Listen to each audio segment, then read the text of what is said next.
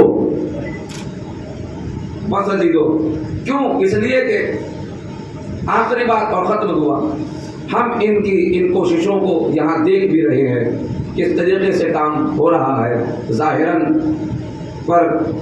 ظاہری طور پر دیکھا جا سکتا ہے کہ درگاہ شاہ مردان میں جو کمیٹی نے کام کیا ہے یا کر رہی ہے، پروردگار ان کے تمام عمل کو قبول فرمائے اور ان کے کاموں کو اور مزید ترقی عطا فرمائے. وآخر دعوانا الحمدللہ رب العالمین.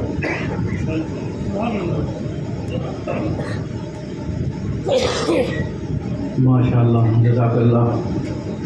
واقعاً حجت الاسلام علی جناب مولانا سید نور اللہ حسینی صاحب نورانی کلمات سے آپ کے قلوب کو منور فرما رہے تھے. ہم ان کا شکریہ ادا کرتے ہیں کہ ہماری نیم سی آواز کا لبیک کہتے ہوئے وہ مائک پر آئے، اور ان کی ہدایت واقعاً انسان کو بلند کر سکتی ہیں. اللہ انجمن حیدری کو اور توفیقات دے اور اس سے بھی اچھے کام وہ انجام دیں. مولا ان کے وجود کو یہاں قائم و قائم رکھیں جو درگاہ کو ترقی دلا سکتے ہیں اور درگاہ میں بہترین امور انجام دے سکتے ہیں. مولا ان کی محافظت فرمائیں. اور بغیر کسی تمہید کے قاری قرآن حجت الاسلام علی جناب مولانا حیدر مہدی صاحب سے میں گزارش کروں گا کہ وہ مائک پر تشریف لائیں اور جو آپ نے یہاں درگاہ شاہ مردہ میں دیکھا اس کو مومنین کے دلوں کو اس بیان سے منور فرمائیں. ایک صلوات سے ان کا استقبال.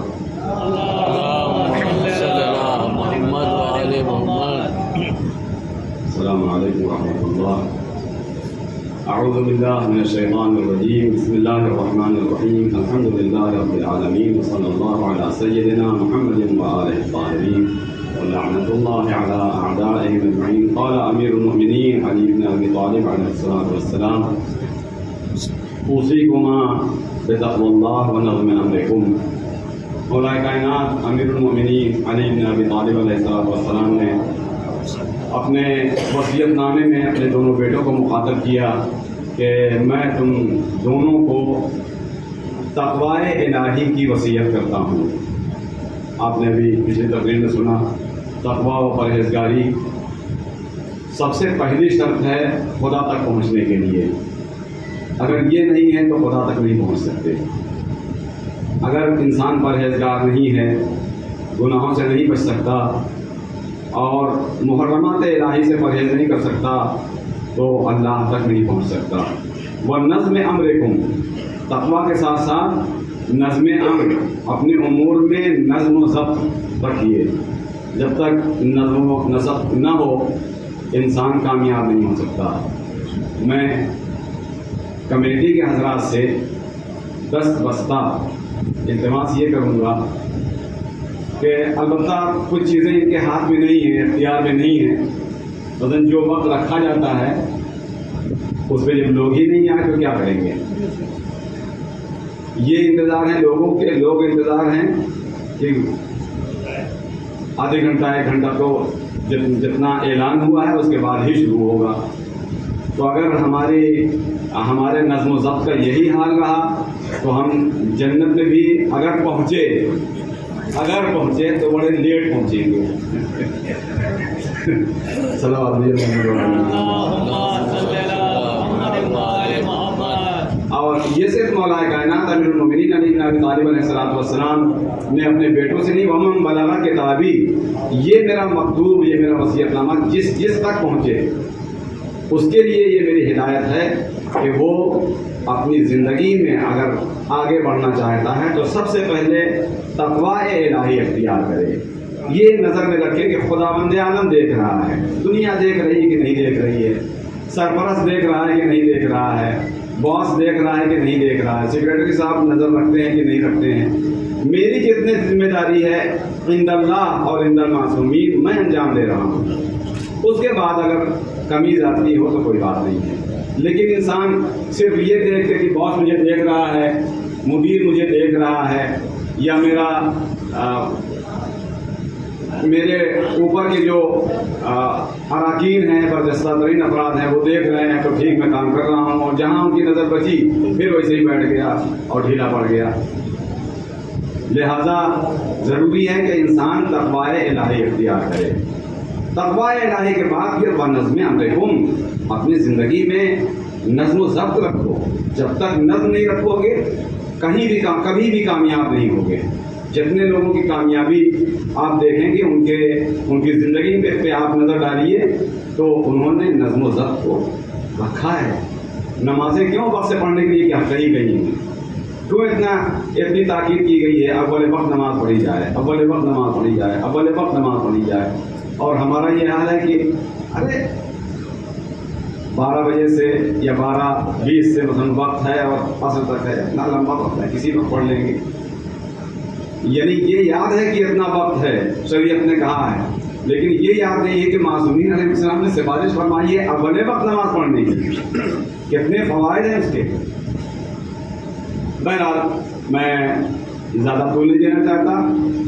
یہاں نظم امر سے متعلق اگر آپ پوری کربلا پہ نظر کریں تو یہ نظم و ضبط ہی دکھ رہا ہے کہ آج جہاں خاک اڑتی تھی، جہاں گڈھے تھے اور جہاں ناہموار زمین تھی اور انسان وہاں جانے سے پرہیز کرتا تھا، آج دیکھیے ہموار راستہ ہے، کیاریاں لگی ہوئی ہیں نظم و ضبط کے ساتھ.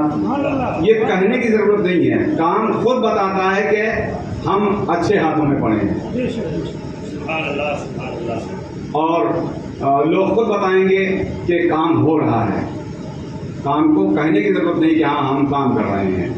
لہذا یہ قابل مبارکباد ہے یہ انجمن اور اس کے اراکین کے تمام مناسبات کے اوپر یہ پروگرام کرتے ہیں اور ان پروگراموں کو بڑی تندہی کے ساتھ اور اس میں نظم و ضبط ہے. لیکن جہاں نظم و ضبط نہیں ہے، بہرحال میں نے کہا کہ یہ کمی ہے. اس کمی کو اگر دور کر دیا جائے تو اس لیے کہ جو لوگ وقت سے آ جاتے ہیں وہ 1 گھنٹہ، پون گھنٹہ، 1.5 گھنٹہ ان کا لاس ہوتا ہے، وہ پھر ملول خاطر ہوتے ہیں. آئندہ پروگرام میں سوچتے ہیں کہ اب لیٹ آئیں گے، تو ہمارا پروگرام جب لیٹ شروع ہوگا تو ظاہر ہے لیٹ کے جتنے نقصانات ہیں وہ سب ہمیں اٹھانے پڑیں گے. بہرحال یہ انجمن قابل مبارکباد ہے اور اس کی حوصلہ افزائی ہونی چاہیے، تشویق ہونی چاہیے.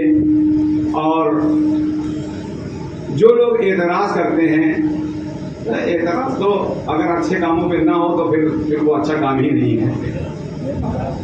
ہمیشہ اعتراض اچھے کام پہ ہوتا ہے. جو لوگ اعتراض کرتے ہیں اگر ان کے ہاتھوں میں دے دیا جائے جبکہ ان کا سابقہ معلوم ہے، ان کے گزشتہ امور معلوم ہے کہ وہ کن چیزوں میں لپت تھے، وہ خود کتنے ملوث ہیں فراڈ میں، غلط بیانیوں میں، غلط چیزوں میں. اگر ان کے ہاتھ میں یہ دین کا کام دے دیا جائے تو یہ کہاں کا انصاف ہے. اور جس نے محنت کی، جس نے دھکے کھائے، جس نے وقت دیا، جس نے مقدمہ بازی میں وقت صرف کیے، لاٹھیاں کھائیں، وہ یوں ہی دے دے گا. اور یہ اپنی پراپرٹی تو نہیں ہے، یہ امام کی پراپرٹی ہے.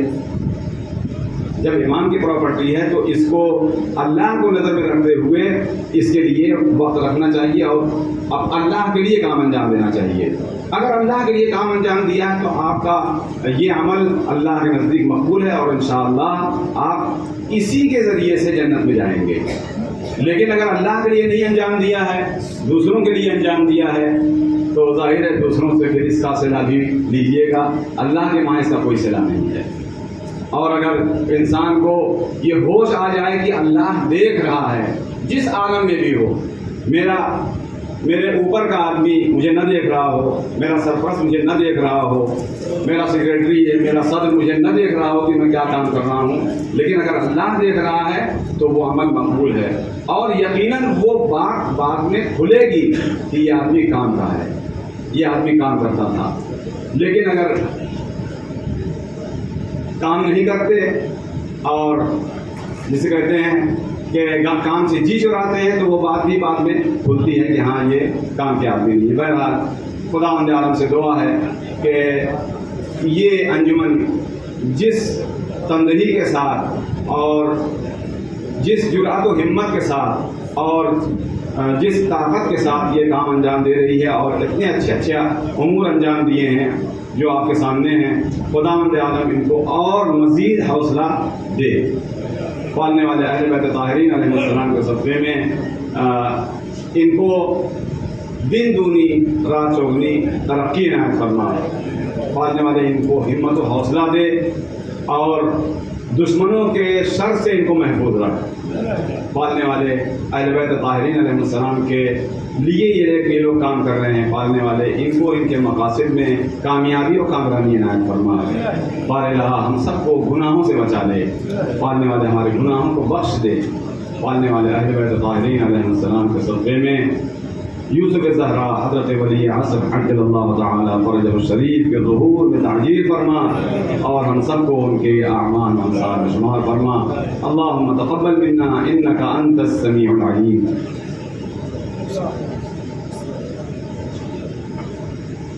اب بغیر کسی ترتیب میں انجمن حیدری سب رجسٹرڈ دہلی کے جنرل سیکرٹری عالی جناب سید بہادر عباس نقوی صاحب سے گزارش کروں گا کہ وہ مائک پر تشریف لائیں اور آج کے پروگرام سے متعلق مومنین کے فروغ کو منعقد کریں۔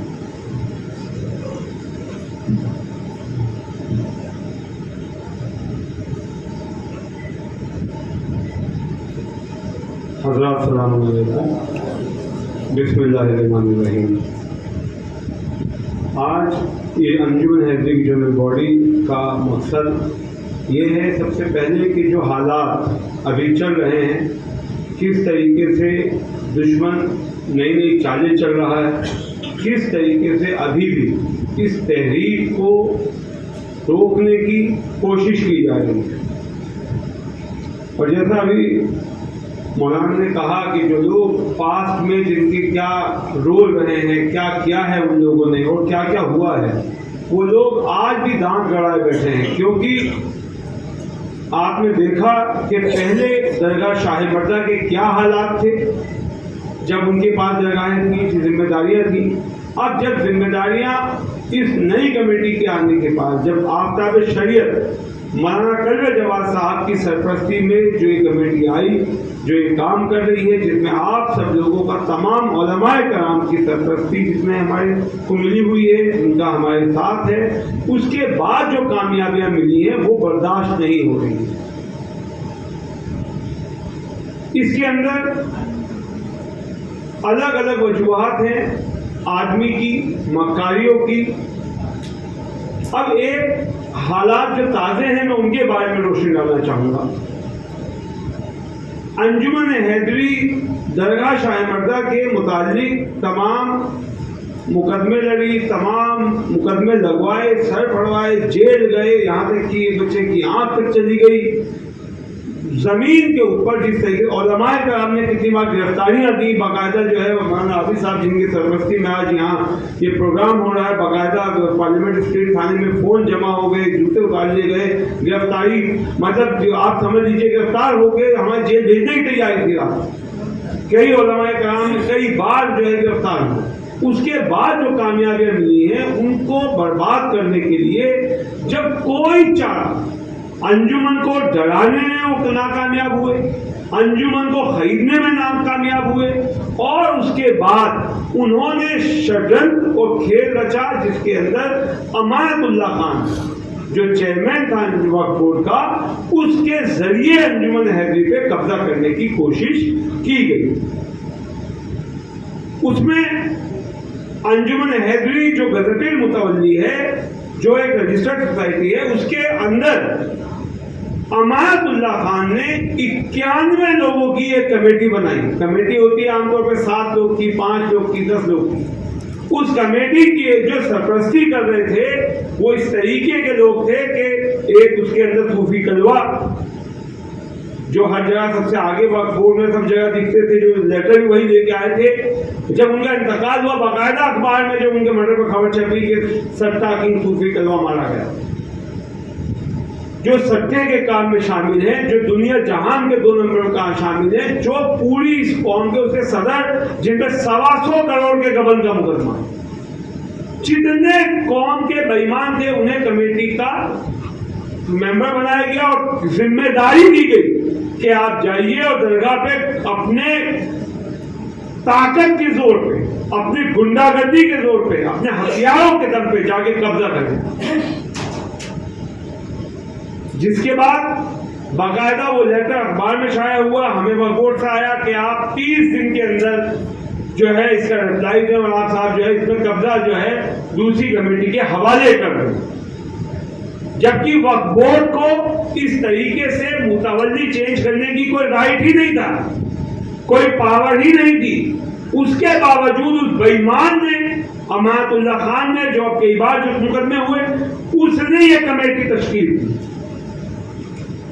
الحمدللہ جس کے اوپر بھاگ دوڑ کی گئی اور لیفٹیننٹ گورنر صاحب کے یہاں پر ریپرزنٹیشن دی گئی اور ایک ہائی لیول انکوائری ہوئی۔ تمام جو ہے جو اس کے اندر پروسیجر اڈاپٹ کیا گیا تھا کمیٹی بنانے کے اندر، اس کو پوری طریقے سے وائڈ ایب انیشو ڈکلیئر کیا گیا اور 30 دن پورے ہونے سے پہلے جو شوکوز نوٹس کا ٹائم تھا، جو اس آرڈر کے امپلیمنٹیشن کا ٹائم تھا، یہ تھا کہ 30 دن کے بعد قبضہ دے دیا جائے۔ اس سے پہلے ہی وہ جو آرڈر تھا نقلی کمیٹی کا، فرضی کمیٹی کا، امانت اللہ خان کا، اس آرڈر کو باقاعدہ نل اینڈ وائڈ ڈکلیئر کر دیا گیا، وائڈ ایب انیشو ڈکلیئر کر دیا گیا۔ تو اب وہ آرڈر ختم ہو گیا۔ انجمن حیدری اپنے پوزیشن میں، کنٹرول میں، مینجمنٹ میں، تمام مقدمات آج بھی انجمن حیدری لڑ رہی ہے، تمام ایفیڈیوٹ انجمن حیدری دیتی ہے، چاہے وہ 1300 کروڑ کے مقدمے کا معاملہ ہو، چاہے درگاہ شاہ مردے کی بانڈی وال کا معاملہ ہو، چاہے دیگر کرمنل جو مقدمات ہیں، تقریباً 60 FIRs ہیں، جو ان سب کا معاملہ ہو، ان سب کو انجمن حیدری لڑ رہی ہے۔ اس کے بعد اس آرڈر کے خلاف اس فرضی کمیٹی نے امانت اللہ خان کی طرف سے ہائی کورٹ کے اندر جو ہے اس میں اپیل کی گئی۔ آج اس اپیل کو 2 سال زیادہ ہو گیا، اسٹے مانگا گیا اور یہ کہا گیا کہ درگاہ کے اوپر ہمیں کنٹرول دیا جائے، قبضہ کرایا جائے۔ آج 2 سال گزر جانے کے باوجود ان کو ہائی کورٹ سے کوئی راحت نہیں ملی، کسی عدالت سے کوئی راحت نہیں ملی، کیونکہ وقف بورڈ کے CEO نے باقاعدہ وہ آرڈر جاری کیا ہے کہ امانت اللہ خان کو، امانت اللہ خان ایک چیئرمین تھا، بنا بورڈ ریزولوشن کے، بنا بورڈ سے پاس کرائے امانت اللہ خان اپنے سگنیچر سے کوئی آرڈر جاری نہیں کر سکتا تھا۔ اب اس کے باوجود ہو کیا رہا ہے یہ سمجھنے کی بات ہے۔ آج بھی وہ جو کمیٹی کبھی وجود میں آئی ہی نہیں، جس کا ٹائم وجود میں آنے کا شروع ہونا تھا 30 دن کے بعد، اس نوٹس میں ہی لکھا گیا تھا اور وہ 30 دن سے پہلے ہی وہ کمیٹی ختم کر دی گئی۔ وہ کمیٹی آج بھی اس کوشش میں ہے کہ صاحب وہ جگہ جگہ بہنا لگانے کی کوشش کرتی ہے، درگاہ میں آ کے گنڈا گردی کرنے کی کوشش کرتی ہے اور کوشش یہ کرتی ہے کہ جو تعمیراتی کام ہوتے ہیں ان تعمیراتی کاموں کے نام پر پیسہ وہ اگاتے ہیں۔ ہم پہ شکایتیں آئیں، باقاعدہ رسیدیں کاٹی گئی، رسید کی کاپی ہمارے پاس موجود ہے۔ وہ نیل گگن کی ایک کتاب ہے کہ انجمن حیدری کی رسید ہوتی ہے، اس کے اوپر انجمن حیدری چھپا ہوتا ہے، مینیجر کا سیکرٹری کا کسی عہدیدار کے دستخط ہوتے ہیں، اور جو رسید ہمارے پاس آئی ہے وہ نیل گگن کی ایک جو دکان پہ رسید کو ملتی ہے اس کے اوپر رسیدیں کاٹی جا رہی ہیں۔ اور اس کو کرنے کے لیے یہاں پر آپ رات کو آپ گئے، وہاں جو ہے اپنا بینر لگا کے فوٹو کھینچ لیا، تو اس طریقے کی مکاریاں پہلے بھی ہوتی رہی ہیں اور آج بھی ہو رہی ہیں، اور انتہا یہ ہے کہ جب انہیں کسی چیز میں کامیابی نہیں ملتی تو وہ اس لیول پر گرتے ہیں کہ صاحب کہ انہوں نے باقاعدہ کربلا کے اندر کرنے کی کوشش کری، انہوں نے مسجد کے اندر بے حرمتی کی کوشش کری، انہوں نے مولانا کے ساتھ بدتمیزی کی کوشش کری، اور ان کا موڈس آپرینڈی ایک ہی ہے، اس پورے گینگ کی موڈس آپرینڈی ایک ہے کہ جو بھی مومن حق بیانی کرے یا درگاہ کے حفاظت کے لیے یا درگاہ کے کسی کام میں آگے بڑھ کے آئے گا، اس کے خلاف اتنی بدتمیزی کرے کہ شریف آدمی جو ہے کہے کہ میرے بے وجہ کا الزام لگ رہا ہے. مان لیجیے کہ آپ ایکٹیو ہوئے تو آئے گا صاحب ان کو تو 500 اس کا پلاٹ ملنا ہے، کوئی دوسرا تحریک میں لگا صاحب ان کو جو ہے وہاں سے پیسے ملتے ہیں. تو اس طریقے کی انہوں نے پروپیگنڈے کرنے ہیں. تو اس معاملے میں ہم لوگوں نے اب یہ اس کے معاملات کے اندر یہ حالات چل رہے ہیں کہ درگاہ کے تعمیراتی کاموں کو روکا نہیں جا سکتا. درگاہ کے اندر کے حالات یہ ہیں کہ ہمارے انجمن حیدری کی جو وقف جائیدادیں ہیں، سب سے بڑی وقف جائیداد کربلا ہم نے خالی کرا لی. جو آربیٹریٹر جناب بدر احمد صاحب کے ہم بہت شکر گزار ہیں کہ انہوں نے جس طریقے سے ایوارڈ دیا تھا، جس کی وجہ سے انہیں جگہ خالی کرنی پڑی. روزانہ کا 30 دن کا ان کو مہلت دی گئی تھی، تقریباً 7 کروڑ روپیہ کا پینلٹی لگائی گئی تھی. اس کے بعد اگر وہ خالی نہیں کرتے ہیں تو تقریباً 2.25 لاکھ روپیہ روزانہ کی انہیں جو ہے پینلٹی دینی تھی، اور 7 کروڑ نہیں دینے کے اوپر 18% کا ان کے اوپر انٹرسٹ چلے گا. آج کی ڈیٹ میں ان کے تقریباً 11 سے 12 کروڑ روپے ہو چکے ہیں. اس آرڈر کی وجہ سے انہیں خالی کر کے جانا پڑا. سملرلی درگاہ شاہ مردا کے اندر بھی جیسے وہ قابض تھے، ہمارے 5 ایسے کرایہ دار تھے جو یہاں پر جن کی کرایہ داری ختم ہو گئی. وقف لیز رول 2014 آنے کے بعد میں وقف ایکٹ کا پروویژن یہ ہے کہ جو سرکل ریٹ کا 2.5% ریزرو پرائز ہوگا رینٹ کا، کوئی بھی رینٹ میں لینا چاہتا ہے اس کا ریزرو پرائز 2.5% منیمم ہوگا. یہ نہیں ہے کہ آدمی اور بعض نے اپنے چاچا کے لڑکے کو 50 روپے مہینہ پہ دے دیا، ساتھ سیکرٹری کوئی اور ہے انہیں 100 روپے مہینہ پہ دے دیا. یہ نہ ہو، اور وقف جائیدادوں کا جو استعمال ہے وہ قوم کے کام آئے، اس کے لیے یہ قانون آیا.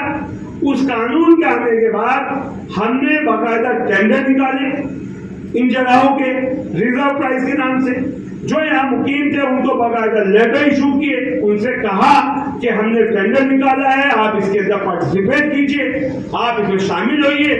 آپ جو ریزرو پرائز ہے جو بھی آپ چاہتے ہیں کم سے کم ریزرو پرائز جو ہو سکتا ہے قانون کے تحت آپ اسی میں لینا چاہتے ہیں، آپ وہ بل ڈالیے. ہم نے وہ لیٹر بھیجے اور اشتہار نکالے، جس کے بعد ہمیں بل آئی باقاعدہ، اور جس کے اندر یہ جو ایریا ہے اس کے حساب سے ایک گھر کا کرایہ کسی کا 1,10,000 بنتا ہے، کیونکہ ایک گھر میں 4 گھر ہیں، 5 گھر ہیں، اس کے 3 منزلہ ہیں، 2 منزلہ ہیں. تو اس حساب سے ہم نے پر اسکوائر فٹ کے حساب سے رینٹ نکالا تھا. تو جو ہر گھر کا رینٹ ہے ریزرو پرائز کے حساب سے ٹینڈر نکالا گیا، اخباروں میں لیٹر بھیجا گیا، اور جب اس نے پارٹیسپیٹ نہیں کیا اور ٹینڈر دوسرے لوگوں کا اوارڈ ہوا تو اس کے اوپر باقاعدہ مکان خالی کرنے کے لیے اب ہمارے سارے وقف ٹریبونل کے اندر یہ مقدمے ہماری طرف سے دائر ہو رہے ہیں. وہاں پریشانی یہ آ رہی ہے کہ ابھی وقف ٹریبونل میں یہاں پر کوئی جج اپوائنٹڈ نہیں ہے، جس کی وجہ سے وہ ہیئرنگ نہیں ہو پا رہی ہے اور یہ مکان خالی نہیں ہو پائے ہیں. انشاءاللہ جو رینٹ 2014 سے وقف لیز رول کے حساب سے بنتا ہے وہ ہر حال میں جب نرسری والے کو 7 کروڑ کا آرڈر ہوا وہ ہر آکوپینٹ کو، ہر قابض کو دینا ہوگا. اور انشاءاللہ جو بھی یہ جگہ خالی ہوگی جیسا ہم نے کربلا میں کیا ہے، 1 انچ جگہ بھی کسی کے ذاتی استعمال کے لیے نہیں دی جائے گی. جو بھی یہ جگہیں خالی ہوں گی اس سے ہماری درگاہ کے صحن جو ہے ان کی توسیع کی جائے گی، ان کو بڑا کیا جائے گا، کیونکہ یہ وقف امام حسین ہیں. ان جائیدادوں کو وقف کیا گیا تھا ہمارے زائرینوں کے لیے، مومنین کے لیے، عبادت کے لیے، تو لہٰذا انشاءاللہ ان جگہوں کو جس پرپز کے لیے کہا گیا تھا اسی کے لیے استعمال کیا جائے گا. کوئی اگر اس میں رہنا چاہتا ہے، کوئی بھی شخص جو یہاں آلریڈی تھا، تو اسے وقف ریلیز رول ماننے ہوں گے. انہوں نے منع کر دیا کہ ہم وقف ریلیز رول نہیں مانتے، اور امانت اللہ خان سے جو اس کی فرضی کمیٹی تھی اسے 1000 روپے مہینہ، جوڑ باغ میں 4 مکان کا کرایہ 1000 روپے مہینہ کی رسید کٹا کے لے آئے. اس وجہ سے امانت اللہ خان کا جھنڈا اٹھائے پھرتے ہیں کہ امانت اللہ خان بہت اچھا ہے، مگر وہ رسید کاٹنے کی پاور امانت اللہ خان کی اس فرضی کمیٹی کو جو کبھی وجود میں آئی ہی نہیں، 30 دن سے پہلے وہ ختم ہو گئی، کبھی یہاں نہ پوزیشن نہ کنٹرول، تو اس سے رسید کٹا کے لائے ہیں جو پوری طرح انلیگل ہے. اس رسید کی بنا پر یہ لوگ یہاں قبضہ کر کے رہنا چاہتے ہیں، جس کے لیے یہ لوگ یہاں پر پرندے چلاتے ہیں. بٹ انشاءاللہ ہم لوگ کورٹ کے ذریعے، جیسے کربلا خالی آئی، وقت لگتا ہے کورٹ میں، مگر ہر حال میں ہم لوگ اپنی لڑائی جاری رکھیں گے. اور جو ہم نے یہاں کہا کہ انشاءاللہ ان جگہوں کو مومنین کے لیے استعمال کیا جائے گا. اب جو ہمارا ایجنڈا ہے آج کا جنرل باڈی میٹنگ کا، اس میں کربلا جوڑ باغ میں روزہ امام حسین اور قبلہ ورلڈ یونیورسٹی کی تعمیر کے تعلق سے پیش رفت کو ہم نے پچھلی جنرل باڈی میٹنگ میں یہ پاس کیا تھا کہ کربلا میں جو جگہ خالی ہوئی ہے وہاں باقاعدہ فاؤنڈیشن اسکول بھی رکھا گیا تھا کہ وہاں پر ایجوکیشنل ادارہ بنایا جائے، تعلیمی ادارہ بنایا جائے اور روزہ امام حسین بنایا جائے.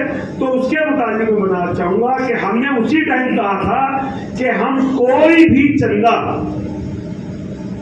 یونیورسٹی یا روزے کے متعلق نہیں کریں گے.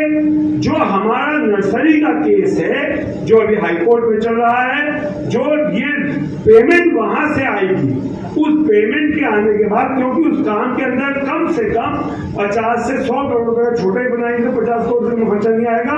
تو اگر ہم کسی کو بھی ٹینڈر دیں گے، کیونکہ وہ چوک سے لا کے لیبر سے کام نہیں ہوگا، تو ٹینڈر دینے پڑیں گے، چاہے کسی بلڈر کو دیں یا کسی کو دیں، تو اس کے لیے ایک ہیوج اماؤنٹ اسٹارٹ کرنے کے لیے چاہیے.